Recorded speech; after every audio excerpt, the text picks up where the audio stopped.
Nah. If you oh, come on, be a hobo. What's wrong with you? Hey, you're not hobo enough. Hello, internet. Hello. It is us again, our faces. And today, we are going to talk to you about fruit. So I came over, and we had an apple together because that was we didn't share an apple.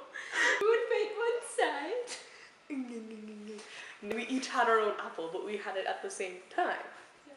Okay. We did do. And we started talking about how fruit has consistency and how weird that can be.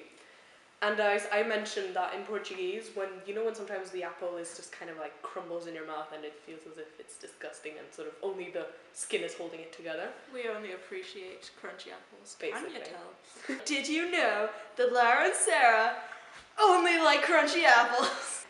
No, I just had to be American for that. Tumblr is America. The voice I use when I read Tumblr posts is almost always American.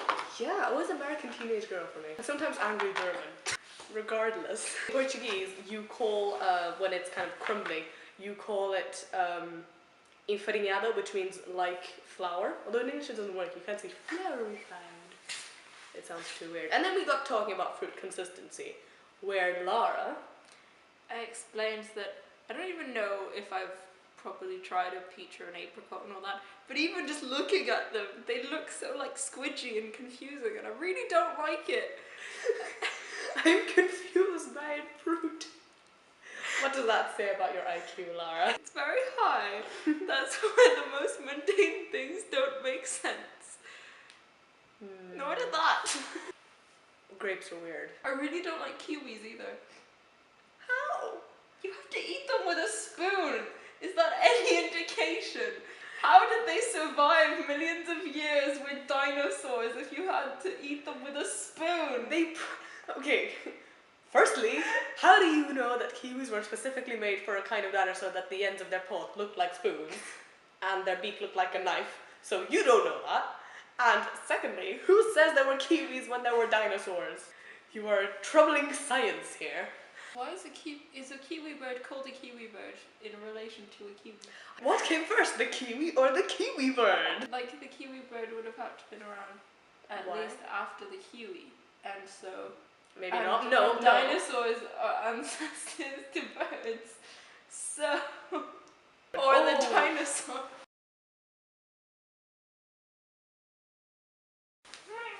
You threw this onto the floor. I didn't. I threw a thing. Which was this, and your dog was about to eat it. No! That was no! I am affronted. It was a tag off on my dad's birthday present. It was this that was stuck to my sock. It was not. Oh! Also... Sorry, that felt like it hurt you. Oh. This lass went to New York, which was very cool of you, and was mistaken for royalty. We went to a cafe one of the mornings for breakfast and finished eating, just sitting having some tea, and Mum and Dad had both gone off to go to the loo. There were these two guys having coffee close to us, and one of them just turns around to me and goes, "Are you Kate?" And I sort of go, "No, that's no, sorry, it's not me." He says, "Aren't a lot of people called that where you're from?" And I'm me just sort of assuming that he's talking about Britain, and I'm like, "No, I'm not really from there." And then... Well, you are from Britain. Half. This is your guy. Are you okay? No. She's having a day off. Right, hang on, I'm just going to finish your story. Romeo asked me where Kate was. Juliet, where art thou, Kate? You are so tired. So he just kind of goes back and talks to his friend, and then her parents come back from the washroom. Then your mom started talking to the dude for some reason. They probably will tell their friends they met Kate Middleton, despite the fact that, I mean, you're not Kate Middleton. So basically, if you're in Brooklyn, in New York, and you have brown hair and an English accent, you are royalty. I think this should end. Bye, internet. Lara's tired, so you you get to see our midriff. We went to this cafe one of the mornings and just sitting having breakfast, and